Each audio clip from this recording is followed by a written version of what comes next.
Good morning, good morning, good morning. Hey. Hopefully you're watching this in the morning, but if not, good afternoon or good evening. Just make sure you're staying plugged in and you're all caught up. So hopefully before you watch this video, you've already seen day one. You've already seen day two. But before I dive into the recap of what went on day one and day two of this credit restoration challenge, I first got to let you know that we are Mr. and Mrs. Smith, and we are your 5-day credit restoration challenge instructors. And really what we want to do is just give you bite-sized things that you can learn and implement with an action step at the end so you can push your credit like the person in that image is pushing their credit score closer to excellent. So on day one, what we did was talk about payment history. And if you remember, payment history is what takes up 35% of your credit score. So understanding that is understanding how important it is. And this is where a lot of people spend their time. But you learned in module 1 of this that when it comes to payment history, the thing that solves the problem of payment history are those 4 letters that we went over. So we talked about how your credit score is affected, but those 4 letters is what really solve the problem and push you in the right direction of getting your payment history squared away. Then on day 2, we transitioned into credit utilization, and we really love this one because this is where you are all in control. This is 100% up to you, and you have what it takes to claim all of the points that go along with that. And this particular area is 30% of what goes into your credit score. So 30% of your credit score is contingent upon what you do with your credit utilization. But why is that important? Because even though it's 30%, and payment history is 35%, with payment history, you don't have 100% control. When you send those letters, you're subject to whatever they say as it relates to whatever they think you may owe. And if they prove it, then you just have to deal with it. But with credit utilization, you have 100% of control, which really is almost stronger than that 35%. So hopefully you got a ton of value out of that last one. And today we want to add another piece. So those 2 total up for 65%, and now we want to give you an additional amount that goes along with it. Yes, so we hope you guys have been doing your homework. Don't forget, yes. You were supposed to pull your credit report. Yep. Don't forget, you were supposed to list your debt. You were supposed to reorder your debt, right? Remember that from day 1 and day 2. So make sure you're doing your homework, you guys. We are basically giving you the game for absolutely free, okay? So make sure you're doing your due diligence. Let's dive straight in. Day 3, we have credit history, all right? Let's get into it. Credit history. So as we stated, we've already given you 65% of your score, 35% from payment history, credit utilization, but credit history is 15%. So this right here will cover 80% of what is affecting your credit score. So as you can see, all right, guys, credit history is the age or length of your credit, okay? It is the length. The credit history is how long any given account has been reported open. The longer the history, generally, the better the score. So if you guys have ever seen a presentation of ours where we talked about does age affect your credit history, it is absolutely true. It is said that the older you are, guess what? You have more credit history, which means the better the score. Accounts with a positive payment history that have no delinquencies are the best. I love it, I love it, I love it. See, this is what you got to understand. When it comes to credit history, the longer the better, like she said. But sometimes even negative history can play a key part because it just shows the duration overall as it pertains to your credit. But this is why what we talked about yesterday and the day before is so important. You see, sometimes you might find yourself when your back is against the wall and you have to make a choice on who will not get paid. See, if you had a couple of credit cards and you look at those credit cards and you see that you were with 2 particular credit cards, let's say you have 3 credit cards, and let's say that you had a Capital One card and you also had, a card directly with your bank and you banked with Bank of America, and those were your 2 credit cards, but you also acquired a Discover credit card elsewhere, and you had to make a decision on who was going to get paid and who wasn't. And what you want to do is look at who you've had an account with for the longest. And sometimes it may make sense for you to make sure that they get paid. And if one person doesn't get paid, it's the person who you have the shortest history with. Why is that important? Because as it relates to your credit history, that lengthens the credit history that you had with the first 2 credit cards, and it isn't affecting you as much as if you would have cut one of those creditors off. So it's all about strategy. So that's why the previous lesson ties directly into this. So make sure that you understand what you have available to you as it relates to the strategies when your back is against the wall, because you will not stay down forever. There will be a comeback, and the decisions that you make during this time can make a world of difference. That's exactly what I was going to say, you guys. The finance game is all about strategy. Credit is all about strategy. Let's keep going. Now, credit history, as we stated, we address the whole score, you guys. You're automatically given 300 points. So you're fighting to get from 300 to 850. So the available points, as mentioned in the previous videos, is 550 points, in which credit history accounts for 15% of that, which is 82.5 max points. So credit history, having good credit history, long credit history with no delinquencies could get you a maximum of 82.5 points. If you don't have any, this can be the hardest to generate if you don't apply the suggested strategies, you guys. Credit history can be extremely hard if you have none at all. Now, with us focusing on the whole score, this is really why it's important and why we stress the importance of doing it yourself. Yes, we know you can pay somebody to do it. We get it. But it's only a certain amount that they can do. The rest is up to you. And a lot of times they don't focus on the whole score and they leave things off. And it's important for you to understand each factor, because you need to treat this like a game, and you want to collect as many points or coins as you can as it relates to your credit score. So with this being 15%, that gives you an overall 80% in your credit based on the modules you've already received. Now, this is what you have to understand. Once you understand how to do your credit yourself, not only do you position yourself to no longer have to worry about your credit going in the negative direction, or if so, you know exactly what you need to do, but more importantly, you develop a skill. This is the education that they cannot take from you if you know it, but if you pay somebody to do it, you never learn that skill. So that's what you have to understand. Now, as it relates to your credit history, another thing I want to add before we proceed, like she said, this is the hardest part to generate, and many times young people have a hard time really getting their credit history to reflect positively, especially if they're young, they're students, or they just haven't had many experiences or encounters with credit. So this is why you want to understand how you can really maximize on that 15%.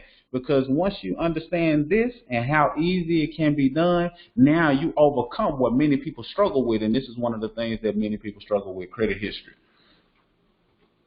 All right, so let's go through the breakdown, you guys. What is it that FICO is looking at? Well, they're looking at how long your accounts have been open, how long specific account types have been open, and how long it has been since those accounts were used. Now, see, when you think about that, now you just have to make a cold hard look at your scenario. And when we talked about previously, when you have a credit card, if you're paying it off, in general, most people would say a zero balance is negative. But it's not just a zero balance, it's if it's inactivity. And once you're using the card, you play the game that FICO is playing, because now you're keeping your accounts open longer. So that accounts for how long have the accounts been open. Now you have specific account types that you understand this in, and you can make sure it applies and enhances your credit score as well. And then where it says how long has it been since those accounts are being used, if you're doing it regularly, I don't care if you're going to a restaurant, going to get gas, going to buy a piece of chewing gum, you're at least using the card, and FICO pays attention to that, and you're rewarded as a result. And what you also have to understand, where it talks about how long specific account types have been open, when we're talking about specific account types, don't forget we broke down in the previous videos the installment, and revolving debt. Another thing that you may want to consider is a lot of times people think that when you close an account, it's not of benefit. But actually, a closed account can benefit you as it pertains to your payment history, especially if that account was in good standing. And that's perfect for this next slide. So how much history is enough? Yes, the minimum needed to generate a credit score is 6 months, you guys. So if you have absolutely no payment history whatsoever and you're trying to get it, keep in mind that it'll take 6 months minimum for you to start generating a score, okay? Closed accounts can still report on your account for credit history, as I stated.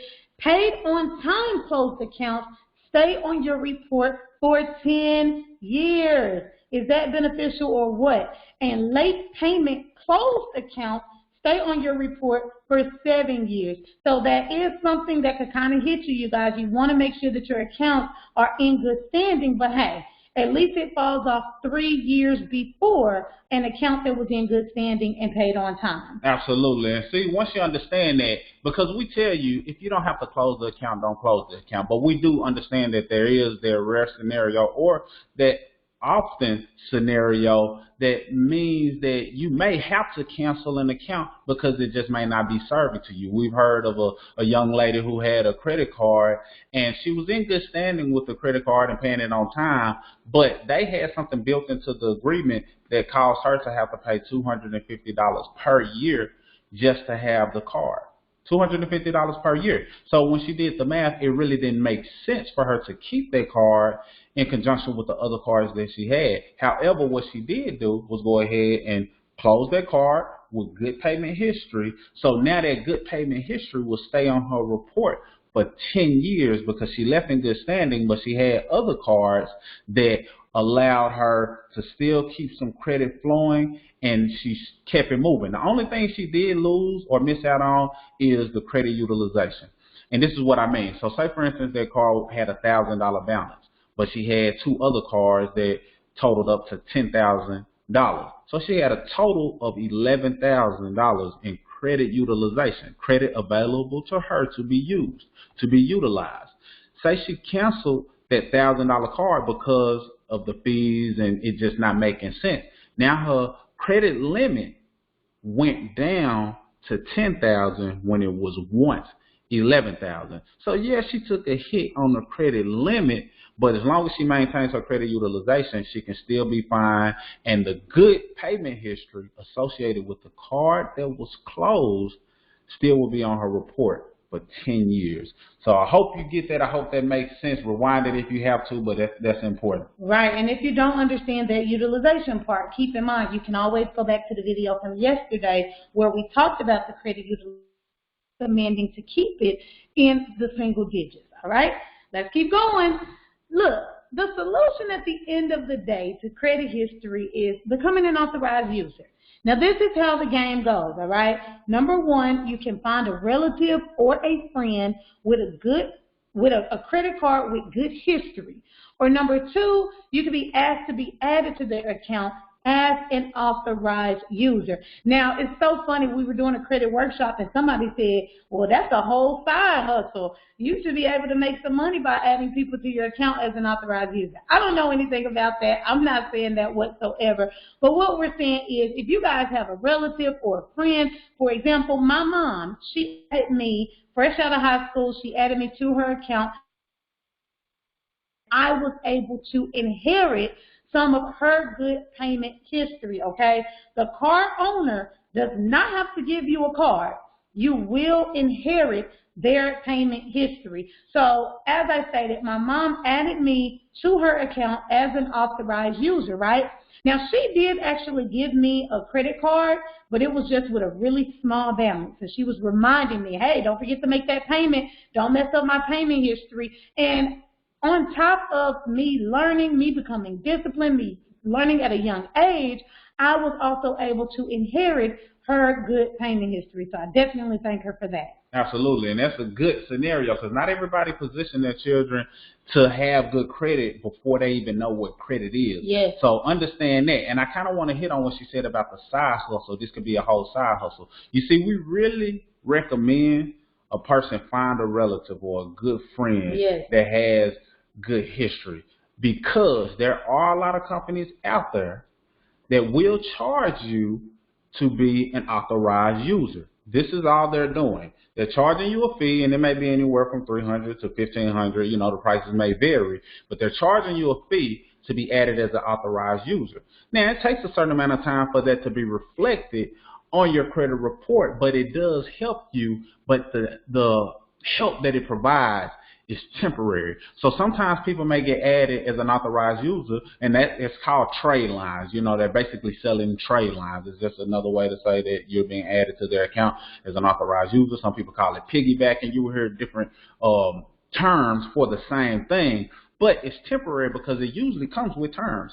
They usually have you on there for maybe 3 months or 6 months, and it may help you buy the car or buy the home, because a lot of times people do it when they're trying to qualify for something and they want to increase or get their credit history a boost. However, when that time runs out, it prevents you from having the longevity of good credit history. So understand that it's temporary, and you don't necessarily have to pay somebody to do it if you have a family member that has good credit history that you can be added on, and the security that they have is the fact that they don't have to give you a card. So once they understand that, then most cases they may be open to doing it, and you don't have to pay, and it doesn't have to be so short term. We want to create something that gives you long-term good credit, so you keep good credit history as you build. All right, let's proceed. All right, now let's also talk about another solution, you guys, converting rental payment history. Yes, paying your rent can actually be reflected on your credit report, okay, in the credit history section. If you are a renter and have good rental history, you might be able to convert your rent into credit history. There are credit rental reporting services that will work with your landlord to report your rent as credit. It's so funny because one of the things that Marcus always says is, of all of your bills, most people are going to make sure they have a roof over their head. They're for that mortgage, get paid, if anything else, right? Imagine while you're renting, one of the benefits is you're boosting your credit score. You're making sure that you're getting all of your points for credit history just because you're paying your rent on time. And I thought that was pretty genius when somebody came up with the idea to allow people to get credit for paying their rent. Yes. I was like, that's how you fill a void, because most of the time people don't have a chance to establish credit, but they've been paying rent for somewhere for years, which brings me into my next point. So once you get with a company that allows you to convert your rental payment history into good credit history, now you're in a position to where not only will it start calculating each and every month that you pay, but certain companies allow you to go back a couple of years. So if you've been at a particular location or address for a certain amount of time, you might be able to go 2 years back and get some of that old credit history based on your rental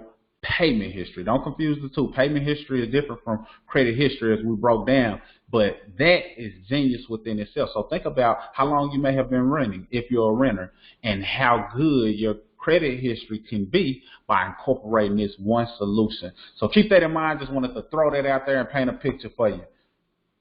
Solution. All right, y'all. Now let's talk about action. Yes, let's give you some homework for day 3, all right? Become an authorized user, you guys. Ask a family member or a friend with a credit card that they have had a long time with positive payment history to add you as an authorized user, you guys. Make sure the card has low credit utilization. If you are a renter, contact a credit rental reporting company and get your rent converted into credit. Now, this is why it's important for you to truly understand what's going on, because like we say, if you pay somebody to fix your credit, you don't really know what's going on. You can't really claim that as a skill that you develop or newfound knowledge that you can then take and do something else with. We want you to know what's going on, because everybody's scenario is different. And if you just pay somebody who does a cookie cutter method of boosting your credit, then you may miss out on large lump sums of percentages or points that could go towards you having great credit. So we need you to take these actions, because now it pushes you in a closer direction. These are 80% of what goes into your credit score that we covered on day 1, day 2, and now day 3. So not only will you be able to look at this scenario, apply it to you, because everybody's scenario is different. We're not here to tell you that everybody has the same exact scenario, but see what works for you. See what you can implement and see how you can benefit from what it is that we're talking about. So ask a family member today that you know has good credit, good standing, and make sure that the car has a low credit utilization. Because this is the thing. We've had scenarios where people may want someone to add them as an authorized user, and they may have had great payment history. But imagine if you're being added as an authorized user to someone else's account, and they have great payment history, but they have a $10,000 credit limit, but it's maxed out, or it's $9,500, or it's at $9,000 of credit utilization. Yeah, you might inherit some good credit history, but you just killed your credit utilization as it relates to your credit report. So it didn't serve you. It just kind of weighed each other out, or just kind of one killed the other thing. So it really wouldn't be a good idea in that scenario. So you want to make sure that their credit utilization is low and they have good payment history. They add you to the account. You tell them, look, I don't even need a card.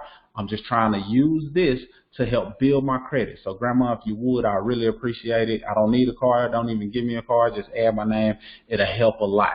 Or good family member or mother or whoever it is, it can help a lot. And if you've been renting, don't let that good payment history from being a renter go down the drain. Use whatever you have available to you. It's all about being resourceful. Yes, and I know what you're going to ask. You're going to say, well, I rent. What are the rental companies, right? Right. And voila, we have a site that we highly, highly, highly recommend. Listen, this is what you have to understand. If you've been paying rent, especially over, the last 2 years or so, and you have had good payment history with paying your rent, you guys, it literally is pennies. I'm not going to get into price, but just know it's pennies to have this put on your credit report. You can have your rent reported to Experian and TransUnion.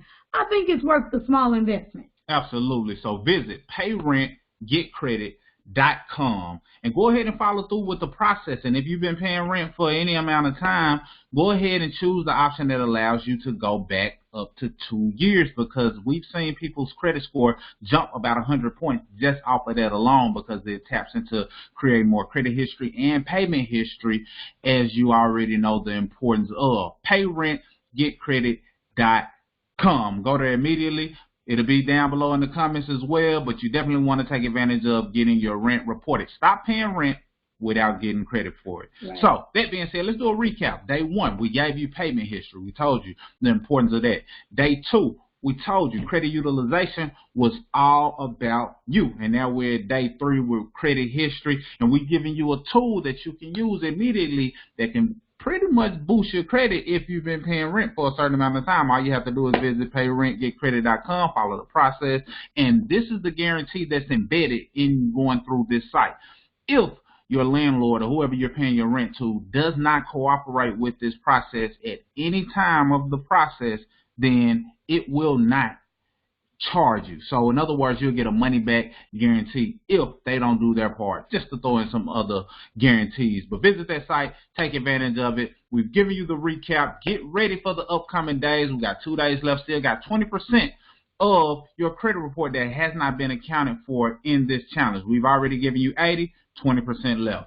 All right, you guys. So we hope that you're taking advantage of all of this free game. We're literally giving you actionable steps that you can start taking right now. We're extremely excited for you. I hope that you're keeping this organized, you guys. Get your notebook. Take your notes. Put everything in there and stay as organized as possible. Another thing that I need you to do, tag the people that you invited to this challenge. Let them know, hey, the Smiths put up day 3. Come on, let's watch this video. Let's get to work, you guys. That's what we really want you to do. We want you and everybody that you invited to win. Absolutely. That's all we got until we see you again on day 4. Mr. and Mrs. Smith signing out.